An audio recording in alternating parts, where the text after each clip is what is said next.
Hello guys, magandang araw. Short tutorial po tayo sa mga deep switches ng Bilacceptor, Mapa TB74, Mapa TP70. So, itong deep switch na po ito, deep switch setting number 1. Ito po yan. Screenshot nyo na lang po para mabasa nyo. So,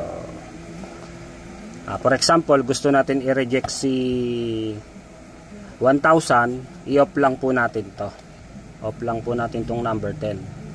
Yan. So, nakalagay naman yan dito. Pag gusto natin i-reject si 500, off lang natin yung number 9. Ayan. I-off lang po natin to. Ayan. Yung dalawa na yan, yan. Naka-off na po yan. So, dito naman tayo sa deep switch number 2. Which is ito po yan. So, normally, pag dumating to sa inyo, ganyan ang setting yan. Ito ay normal pulse, tumatanggap lang po siya. So, yung iba kasi, depende sa paggagamitan mo, kung pang coin changer, dapat palagi siya tumatanggap. O kaya pang mga snack bendo, etc., dapat tumatanggap siya palagi. So, normally open. Pag normally close naman po, gagamitin nyo sa mga kiosk. Ang naka-on lang po dito ay number 1. So, number 3 lang yan. Ganyan lang siya pagka pang kiosk.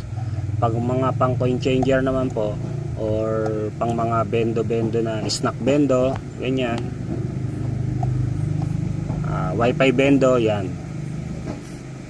Yan, pwede pong Wi-Fi bendo, no pala. Dapat pala naka-normally close pagka Wi-Fi bendo. So, ito po yan. Ito po yung settings niya. Ayan. Switch 1, pulse normal. Ayan. Yan yung settings niya. So, yun. Sana may natutunan kayo.